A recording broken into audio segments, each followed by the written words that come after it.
point de presse du Conseil d'État est ouvert. Sont présents 4 conseillères et conseillers d'État qui vont s'exprimer à tour de rôle. Je passe la parole à Madame Amarel pour la partie du domaine scolaire, formation, jeunesse et culture. Merci, Monsieur le conseiller d'État, Mesdames et Messieurs. Je me permets de faire un bref point de situation par rapport aux questions en lien avec le domaine du système de formation, que ce soit à l'école ou les questions du post-obligatoire. Donc, vous l'avez peut-être vu aujourd'hui, il y a eu un communiqué de presse ce matin qui disons, fait état de l'approbation du Conseil d'État de l'annulation des examens de fin de scolarité obligatoire, donc de fin de 11e année. Je tiens à le dire, cette décision a été prise essentiellement pour 2 raisons. D'abord parce qu'il fallait garantir l'égalité des chances, et puis la deuxième chose parce qu'il y a aujourd'hui des problèmes logistiques à pouvoir mettre en place des examens pour à peu près 8000 élèves dans des situations de distanciation sociale ou spatiale, comme on veut le dire, qui auraient été extrêmement difficiles. Donc l'annulation des examens de fin de scolarité obligatoire est donc aujourd'hui actée par le Conseil d'État. Les 11e années n'auront pas d'examen de fin de scolarité et le certificat sera obtenu sur la base des notes obtenues jusqu'au 13 mars prochain, avec évidemment une prise en compte la plus adéquate et pertinente possible concernant les situations particulières et l'appréciation des cas limites qui sera elle aussi assouplie. J'aimerais aussi indiquer que dans le domaine de l'école obligatoire, vous le savez, nous sommes en attente d'une décision du Conseil fédéral importante mercredi prochain, le 29 avril, concernant la reprise et la confirmation en fait de la décision, de la prédécision qui a été prise par le Conseil fédéral sur le fait de reprendre les cours le 11 mai prochain. Donc nous attendons cette décision de mercredi prochain pour pouvoir présenter le plan de reprise progressive qui sera fait dans les écoles pour le cas où le Conseil fédéral confirme sa décision de reprendre l'école le 11 mai. Ensuite, j'aimerais juste insister sur le service d'accueil scolaire qui continue. Vous le savez, le 27 avril, donc lundi prochain, il y aura bien une reprise des cours à distance qui sera effectuée comme cela a été fait il y a cela 2 semaines. Et puis, nous avons d'ores et déjà lancé avec les PFL, le Centre Learn, une évaluation de l'enseignement à distance avec une demande d'évaluation auprès des enseignants.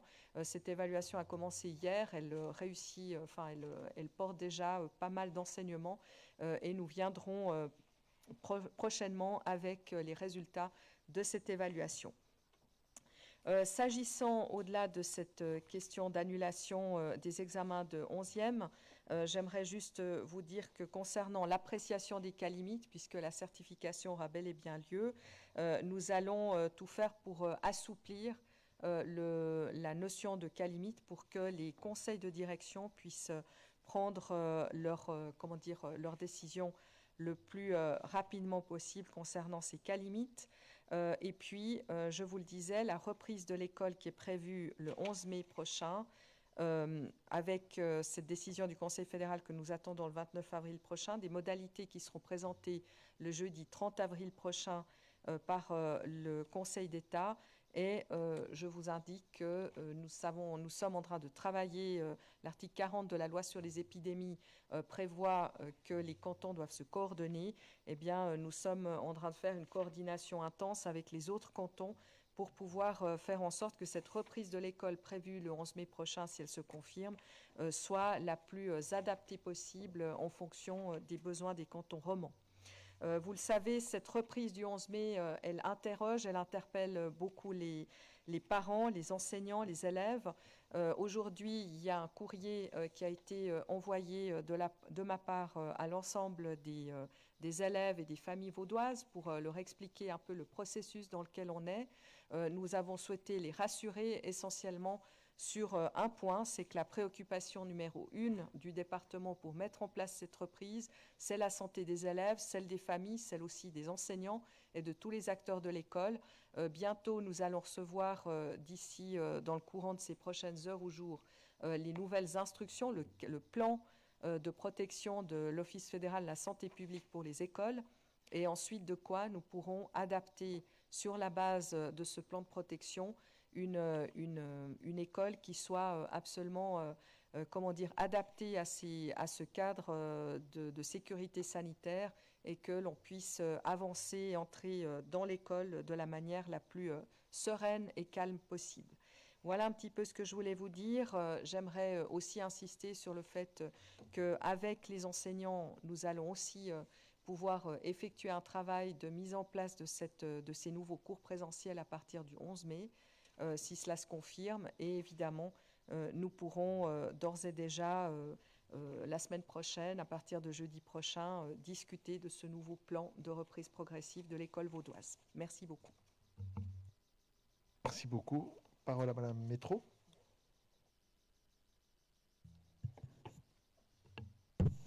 Merci. Je voudrais vous donner quelques indications concernant les masques, puisque c'est disons, des questions qui se posent sans arrêt auprès de la population et auprès de l'ensemble des acteurs, qu'ils soient économiques, privés ou même de la population. Je le redis, le port du masque n'a pas été déclaré obligatoire par la Confédération, ça a été très clairement dit encore hier, et ça dans la phase de déconfinement. Cette phase de déconfinement, je le rappelle, s'ouvre lundi. L'hygiène des mains et la distance sont les mesures de protection qui sont toujours essentielles et qui demeurent bien évidemment valables. Les masques, quant à eux, doivent être utilisés quand les distances ne peuvent pas être respectées durant l'activité, mais pour autant qu'on reste à plus de 2 mètres et pendant plus de 15 minutes. Ça aussi, il faut le rappeler. Alors, dans ces circonstances, afin de protéger la santé du public, la santé des collaborateurs de toutes les administrations, les différents services de l'administration cantonale, les administrations communales, les entités parapubliques, je pense aux crèches, à l'EVAM, toutes ces entités doivent pouvoir obtenir des masques. Donc avec les MCC, nous avons réfléchi et le Conseil d'État a mis en place un concept de distribution. Une information a été envoyée à ce jour à toutes les entités concernées. Alors comment ça marche? C'est une plateforme de commande automatisée. Vous faites votre commande et puis vous allez chercher, lorsque vous êtes administration, entité parapublique, vous allez chercher votre commande à Goyon et dans les 4 centres régionaux sanitaires. Mais à côté de l'information que nous avons donnée, donc sur ce système de plateforme de commande, nous avons un mail et un numéro de téléphone si vous avez des questions. Et les commandes se font auprès de la direction des achats et de la logistique qui est dans le département de mon collègue M. Broulis. Donc une plateforme de commande, un numéro de téléphone, un mail s'il y a des problèmes et vous allez les chercher à Goyon. Ensuite, concernant les masques de protection pour les entreprises, le Conseil d'État estime que le concept qui a été mis en place pour la population et puis pour les administrations communales, on doit aller au-delà du secteur public. Mais on va au-delà du secteur public, mais en subsidiarité. Ce que signifie que les entreprises pourront également demander des masques auprès de l'EMCC, mais seulement si les employeurs et les branches ne peuvent pas en fournir. Donc c'est vraiment le principe de subsidiarité parce que l'État n'a pas à se substituer aux entreprises. Et l'entreprise qui cherche à obtenir des masques devra prouver qu'elle n'a pas pu en obtenir ailleurs.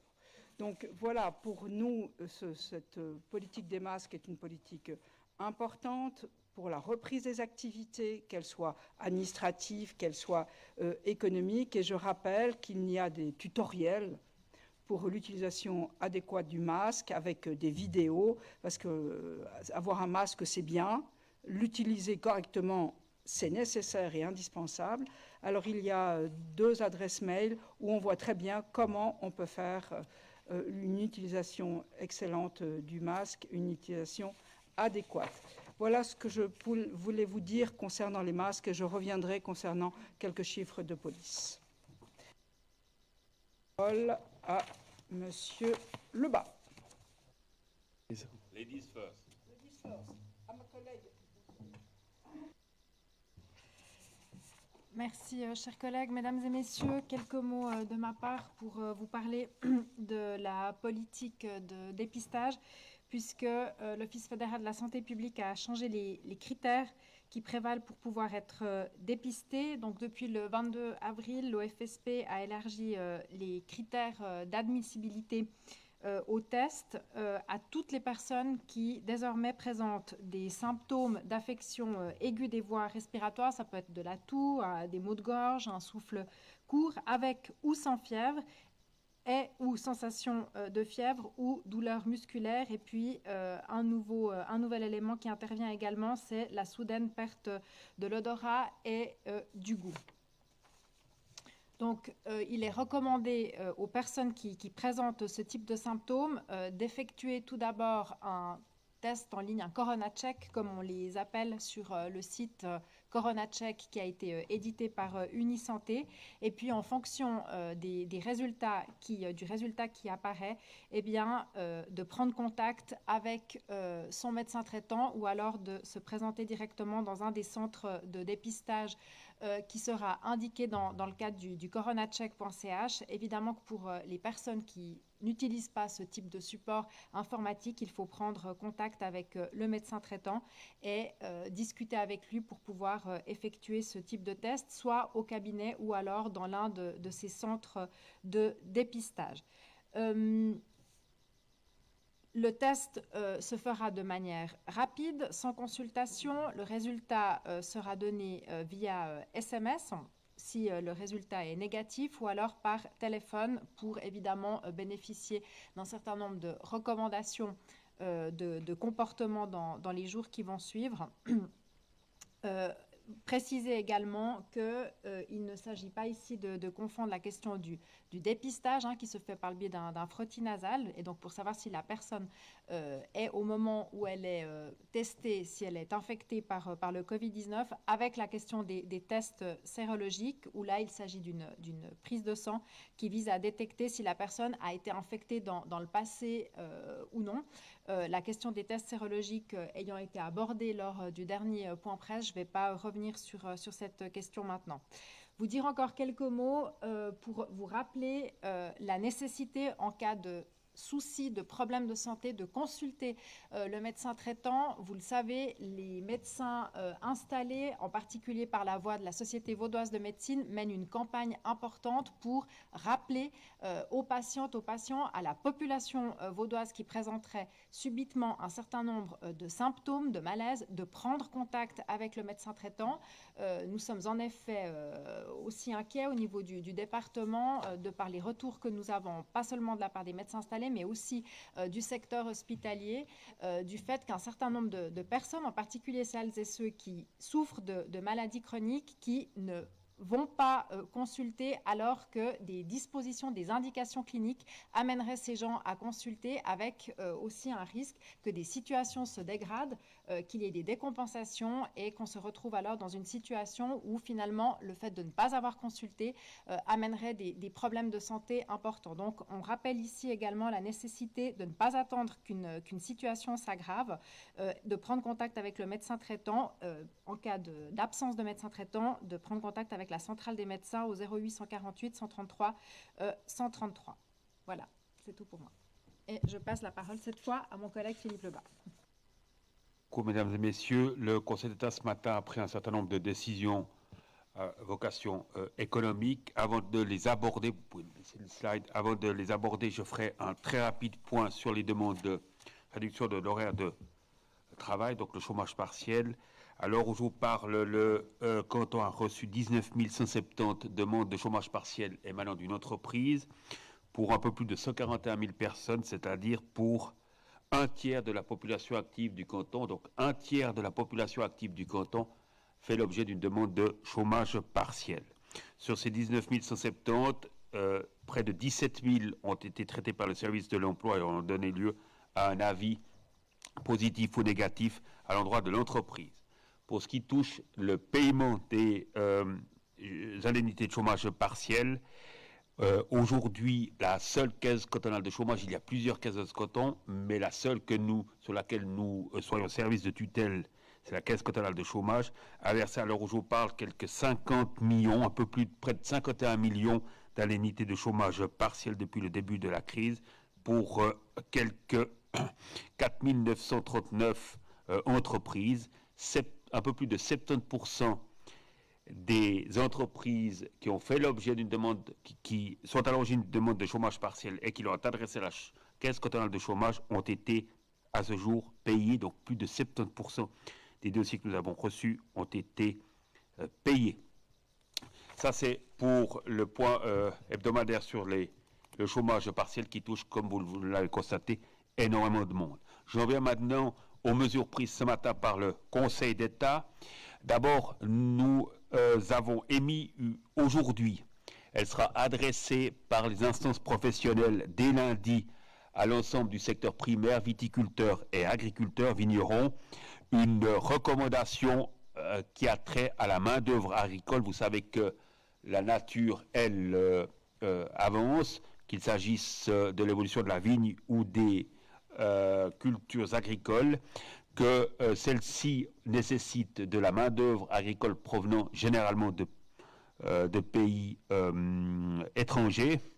Nous avons souhaité associer la Fédération vaudoise des vignerons par son président et la Prométhère par son directeur à l'élaboration d'une recommandation pour la prise en charge de la main-d'œuvre agricole, qu'il s'agisse de l'hébergement, des questions de nourriture ou des questions de transport dans le domaine agricole.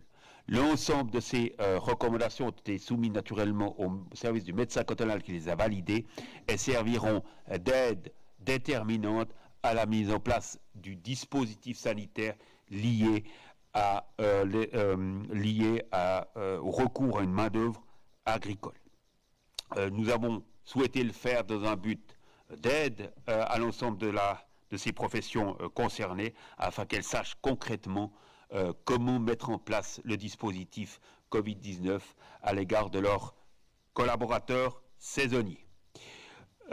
Encore une fois, l'ensemble de ces recommandations seront adressées aux agriculteurs et aux vignerons dès lundi prochain et figureront sur les sites des associations professionnelles concernées.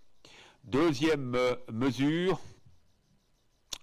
Madame Métro a évoqué la question des masques qui vont devenir assurément extrêmement importants pour la reprise des activités économiques.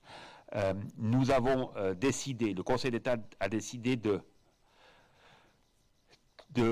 modifier son arrêté qui régit les activités, notamment les activités économiques depuis le début de la crise du Covid, en instaurant une limite d'achat quotidienne de masques. À partir de lundi, chaque consommateur qui se rendra dans une grande surface ou dans une pharmacie ne pourra faire l'acquisition par jour que de 50 masques et pas plus. Cela a comme objectif d'éviter la thésaurisation des masques, comme on l'a constaté au début de la crise, qu'il s'agisse des pâtes alimentaires, du papier hygiénique ou d'autres éléments de cette nature-là qui ont fait l'objet d'une dévalisation dans les grandes surfaces de manière probablement peu pertinente. Si l'on entend que les activités économiques ne soient pas plus paralysées que nécessaire par le seul fait que les masques ne seraient pas à disposition des acteurs économiques, je pense par exemple aux coiffeurs, eh bien il faut avoir une gestion raisonnable du recours aux masques et donc limiter l'acquisition des masques quotidiennes.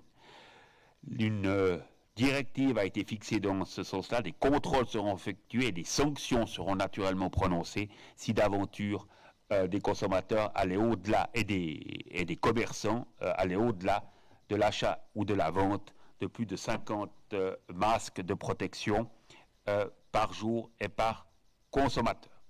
Ça, c'est la deuxième mesure. Une information précise sera adressée naturellement à l'ensemble des commerçants, notamment à l'ensemble des grands distributeurs qui, comme cela vous a été dit par Madame Métro, bénéficieront ces prochaines semaines, sur le plan suisse, d'1 million de masques par jour distribués par le Conseil fédéral à l'ensemble des grands distributeurs suisses. Pour celles et ceux qui reprendront leurs activités dès lundi et qui n'arriveraient pas à obtenir un masque alors que cela est exigé pour leur activité professionnelle, ils pourront, comme cela a été dit précédemment par ma collègue, recourir à l'état-major de conduite cantonale qui disposera de masques destinés aux acteurs économiques, notamment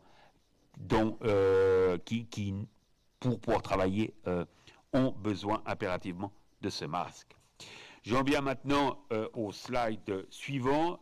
Vous le savez que depuis mercredi, le Conseil fédéral a modifié son ordonnance et confère au canton la tâche de contrôler le dispositif sanitaire lié aux activités économiques.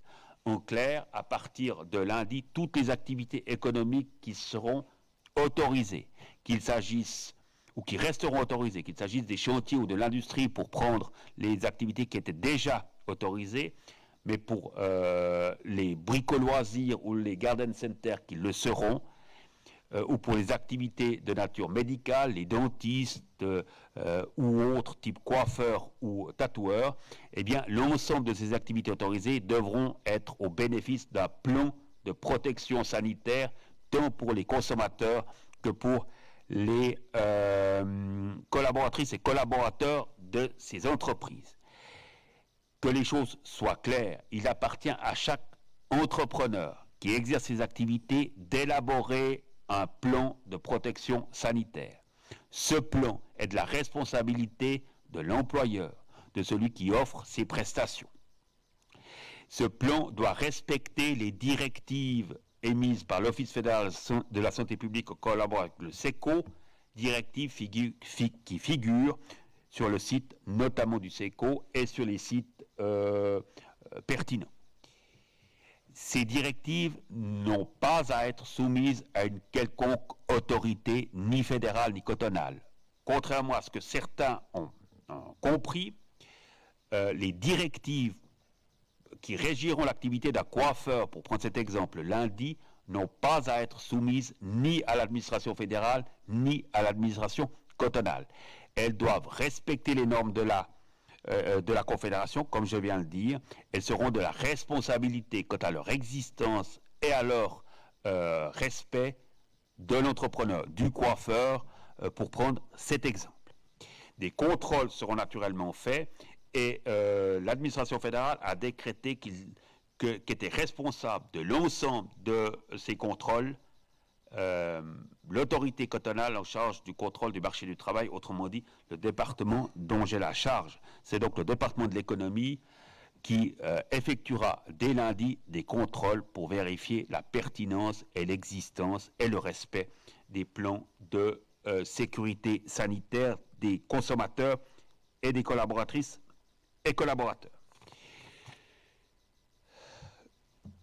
Je dois encore vous donner une indication de la part de ma collègue, Madame Christelle Luisier, en charge des relations avec les communes. Le Conseil d'État ce matin a modifié sur un deuxième point son arrêté en modifiant les critères qui permettront aux administrations communales de réouvrir notamment leurs guichets. Il appartiendra aux municipalités de vérifier l'existence d'un plan sanitaire, comme je l'ai évoqué pour les coiffeurs, et de son respect. Et à ces conditions, les autorités communales pourront réouvrir leurs guichets notamment. Et cela dès le début de la semaine prochaine. C'est le deuxième point de modification substantielle de l'arrêté du Conseil d'État, modification adoptée ce matin. Je crois que j'ai terminé ma matière. Je redonne la parole à M. Brouly. Beaucoup, chers collègues. C'est vrai qu'on vit une époque formidable. Il n'y a rien qui est stable. Il y a encore quelques heures, la BNS annonçait des résultats ultra positifs, puis on voit que son premier trimestre, c'est presque 40 milliards de pertes. On voit également qu'il faudra partir du principe que cette crise, on va la gérer sur une très longue période. Pour ce faire, le Conseil d'État va la suivre en matière économique, en matière financière, et l'accompagner, puisqu'on a pu dégager certains montants déjà dans le cadre du bouclement des comptes 2019, passer la planche peut-être. Ce matin, le Conseil d'État a confié un mandat spécial au contrôle cantonal des finances pour faire un suivi des dépenses qui sont en lien avec le Covid-19. Ce mandat interviendra en 2 phases. Une première phase de mise en œuvre et octroi, l'examen de l'organisation qui a été mise en place, les procédures, ressources et examen des contrôles effectués avant octroi des aides, autant bien cantonales que les aides fédérales déléguées, puisqu'il y a une partie d'aides fédérales déléguées, principalement chez notre collègue monsieur Lebas. Et puis une phase 2, avec une analyse des mesures de suivi mises en place et des dépenses effectives, crédits supplémentaires, prêts, fonds, aides délivrées.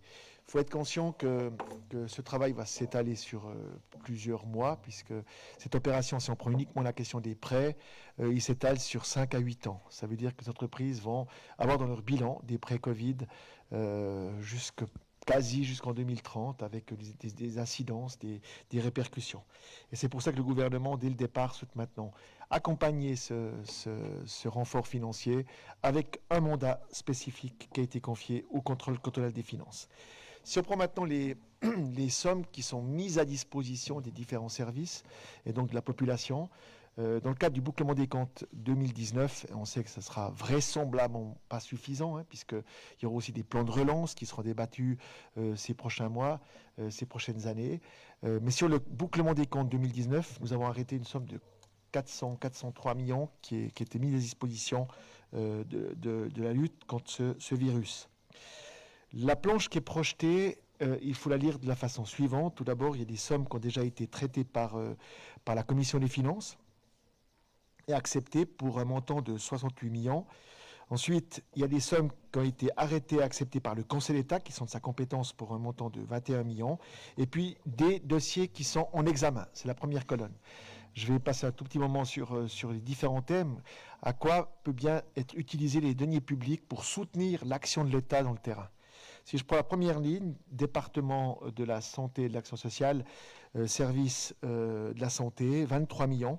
Ça va servir à quoi? Tout d'abord, c'est du matériel de protection, principalement les masques, des surblouses, le renforcement de la distribution sur le territoire, en lien principalement avec les institutions de santé. Il y en a pour 20 millions. Ensuite, le travail qui était mené par le département de notre collègue, Madame Ruiz, la coordination et puis le soutien amené par les cliniques privées, c'est un crédit qui va être formalisé formellement par la Commission des finances. Il y en a pour 2 millions. Et puis après, il y a toujours dans ce secteur-là des renforcements qui étaient liés avec la hotline, locaux de dépistage, renforcement en ressources humaines pour 1,4 million. Donc un montant qui est actuellement alloué à ce département, qui va se traduire ensuite par des décisions formelles politiques, et le Parlement aura son mot à dire au final, pour 23,6 millions. Autre secteur, dans le domaine du social, vous savez qu'on a ouvert des hébergements d'urgence sous la conduite du TSAS, renforcement de personnel, veilleurs de nuit, etc., en passant par les CSR. Il y en a pour environ 300 000 francs qui seront actés par un crédit supplémentaire et qui transitera ensuite par la Commission des finances. Au département, le DES, SSSM, c'est tout le travail qui est effectué par ce secteur-là de renforcement, de coordination sur le territoire au niveau de l'EMCC pour 1,4 million. La Pôle compte pour 703 000 francs qui seront ensuite actés par un crédit supplémentaire compensé par les 400 millions mis à disposition par les comptes 2019. Et puis dernier point, le SPEN, renforcement dans ces différents secteurs-là, la coordination pour 300 000 francs. Ce qui a déjà été présenté publiquement au niveau du SPJ, c'est principalement les placements d'urgence. Il y en a pour 1,4 million qui va transiter par cette ligne budgétaire de 400 millions.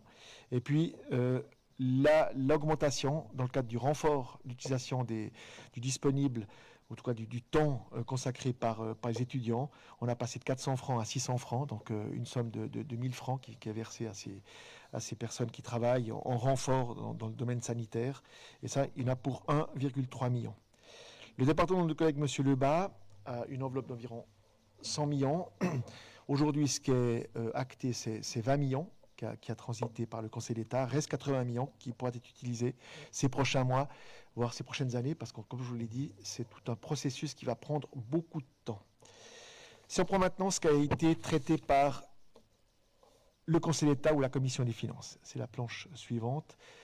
68 millions quels sont les secteurs qui ont été renforcés. Le fonds du chômage, dotation de 50 millions de ce fonds pour lutter contre les potentiels chômages, c'est l'anticipation. Donc, le Conseil d'État a sorti un arrêté et donc nous avons mis à disposition 50 millions au travers de ce fonds. Engagement de personnel est au 19 mars 2020 au niveau de la DGS pour 117 500 francs qui ont transité et qui ont été traités en tant que tels par la Commission des finances. Rémunération complémentaire des stages et renforts d'étudiants pour 1,9 million.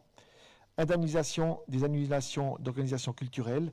C'est une somme qui a été mise à disposition de notre collègue Mme Amarel pour venir en aide avec la Confédération par subsidiarité, ces 14 millions qui sont pris sur le fonds et qui permettront justement de digérer la pilule qui est un peu amère, puisque depuis maintenant à peu près 2 mois, nous sommes en blocage. Des manifestations sont soit reportées, soit purement et simplement annulées. Donc un travail qui est mené actuellement par le DFJC dans le secteur qui touche à la culture. Dernier point qui a transité par la Commission des finances, 1,5 million. Accueil de jour, une partie des coûts liés à l'accueil de jour pour le personnel dans la petite enfance a été pris en charge par l'État à hauteur de 1,5 million. Donc total 68 millions. 21 millions ensuite dans les différents secteurs suivants. Désaffectation pour les forces de sécurité vaudoises, 50 000 francs. Mesures en faveur des start-up et scale-up à hauteur de 20 millions. Là aussi, M.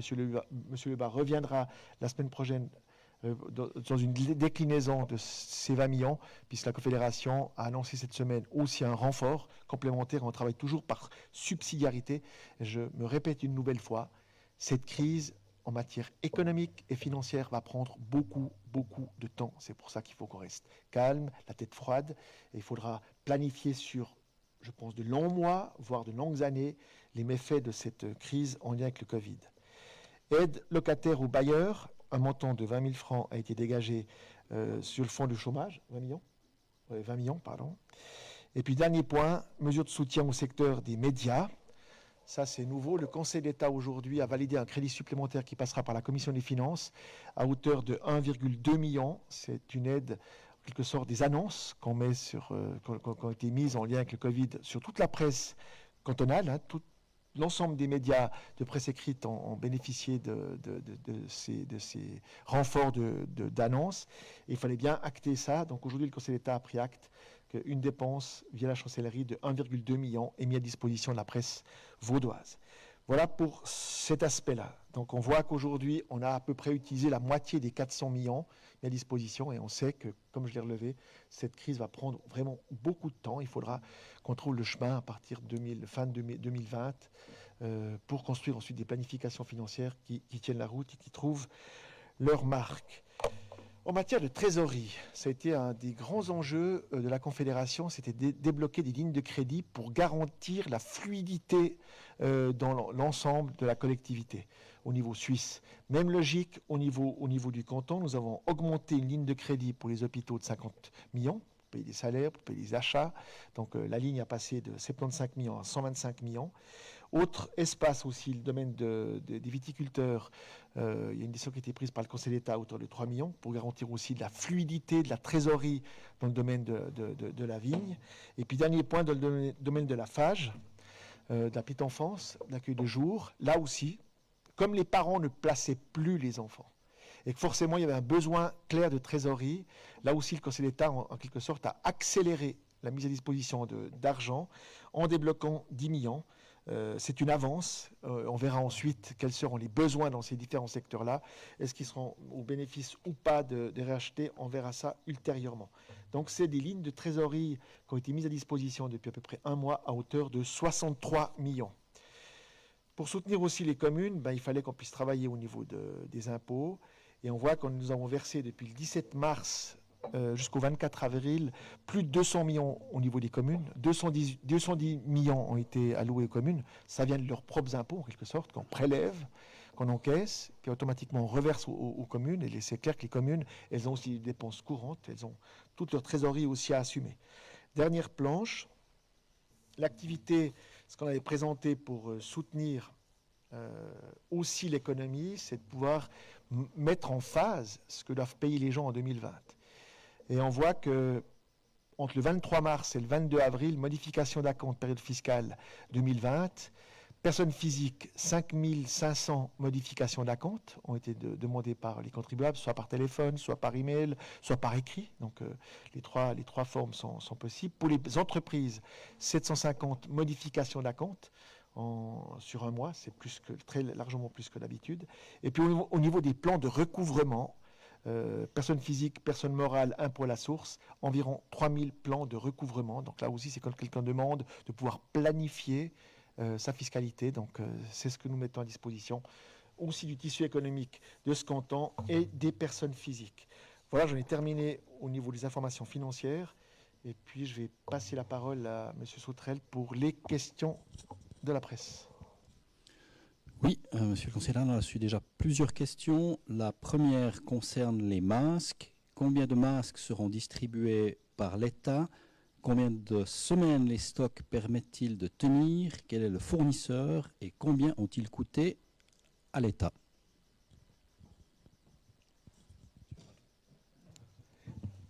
Alors, je pense que la question porte sur les masques qui ne sont pas destinés au domaine sanitaire, bien évidemment, qui font l'objet d'un processus tout à fait spécifique.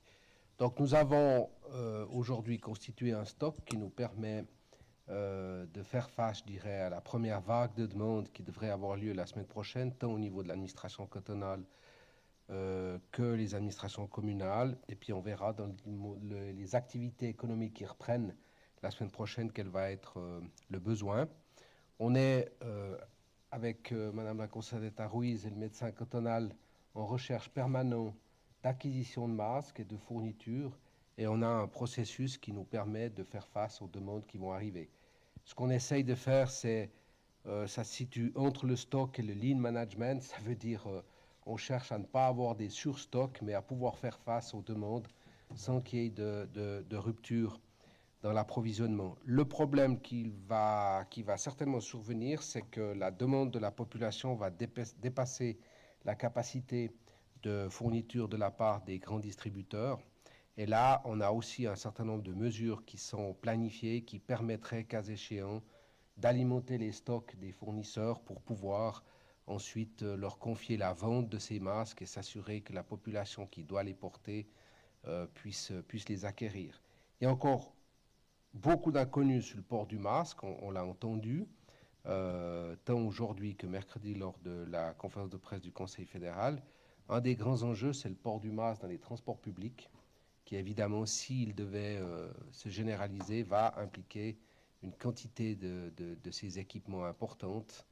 Et donc, il faut que la population soit rassurée. On fait le maximum pour pouvoir répondre aux besoins, ce qui ne signifie pas que nous n'aurons pas à un moment donné un problème d'approvisionnement en fonction des flux logistiques, et pour autant que ces flux fonctionnent tels qu'ils fonctionnent aujourd'hui. Merci. Il y a une question qui concerne les transports publics, aussi en lien avec les masques et surtout avec l'offre de transport public. Suite à l'annonce du Conseil fédéral que les transports publics devraient étoffer à nouveau progressivement leur offre dès lundi 27 avril, et ça concerne prioritairement les transports régionaux. Qu'en est-il dans le canton de Vaud concernant cette fréquence, la capacité pour les transports publics dès le 27 avril? Et puis une deuxième partie de question qui concerne les plans de protection qui sont mis en place par les CFF, Carte Postale, les TL et les autres transporteurs. La reprise progressive des transports publics va s'opérer principalement à partir du 11 mai, c'est-à-dire à partir de la date théorique de la reprise des établissements scolaires. D'ici là, il va y avoir progressivement une remontée en puissance de l'offre en transport public, mais elle atteindra, je dirais, des capacités similaires à celles qu'on connaissait avant la crise, autour du 11 mai. Pour ce qui concerne les plans de protection dans les transports publics, et ce plan est actuellement en train d'être élaboré par l'Office fédéral des transports et les CFF. Il sera connu entre le 27 et le 29 avril et il s'appliquera à l'ensemble des prestataires de transport suisses. Je n'en sais pas plus actuellement. Merci pour ces deux précisions. une question pour Monsieur Lebas. De combien d'effectifs dispose votre département pour effectuer des contrôles dans les entreprises et les commerces? Alors, nous avons reçu de la part de l'administration fédérale ce matin la mission d'effectuer des contrôles relatifs aux mesures sanitaires dans le monde économique. Nous travaillons aujourd'hui sur un concept avec notamment les MCC, l'état-major de conduite cantonale, sur la mise à disposition des inspecteurs, avec le souci évidemment de respecter les contraintes fédérales qui sont assez strictes en matière de qualité, de compétences pour effectuer ces contrôles. On ne peut pas déléguer ce type de contrôle à, entre guillemets, n'importe qui. Le SECO ne l'admet pas. Et donc, on est en train de marier les contraintes fédérales en termes de contrôle avec le dispositif que nous avions mis sur pied lorsque nous avions comme responsabilité le contrôle des chantiers et de l'industrie, et qui a porté ses fruits puisque les contrôles sont extrêmement nombreux dans le canton. Nous en avons effectué 1336 dans ces deux secteurs-là, chantier et industrie, avec la fermeture d'une quinzaine de chantiers comme conséquence, et la prise en compte dans toute une série de cas, qu'il s'agisse des chantiers ou qu'il s'agisse de l'industrie, de mesures de correction pour protéger les collaboratrices et collaborateurs comme pour protéger les clients. Le concept sera prochainement arrêté et les contrôles seront dans un premier temps focalisés sur les mesures sanitaires et notamment après avoir analysé les risques les plus importants, et je pense notamment aux activités qui induisent une relation étroite entre le client et le prestataire de service. Je pense notamment au coiffeur, pour prendre cet exemple-là, où il est évidemment très difficile, vous le comprenez bien, de couper des cheveux à plus de 2 mètres de distance.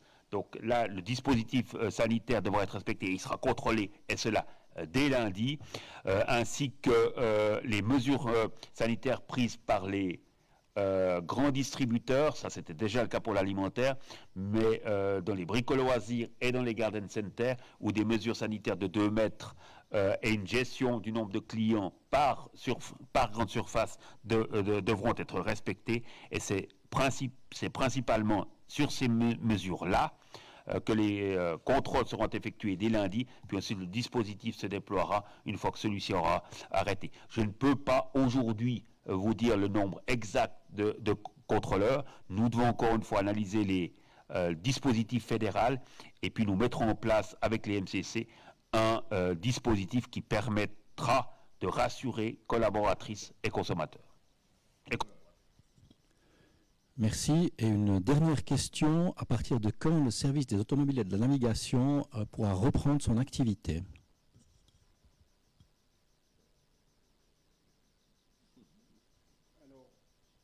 Des informations qui sont en ma possession, le service des automobiles et de la navigation est quasiment prêt à démarrer ses activités. Ils avaient pris des mesures d'anticipation par rapport au plan de protection. Il y a néanmoins un certain nombre d'inconnus par rapport aux examens de conduite qui restent encore dans une zone un peu grise, mais le reste de l'activité va reprendre progressivement dès la semaine prochaine. Merci, on a fait le tour des questions. Je ne sais pas s'il y a encore un complément.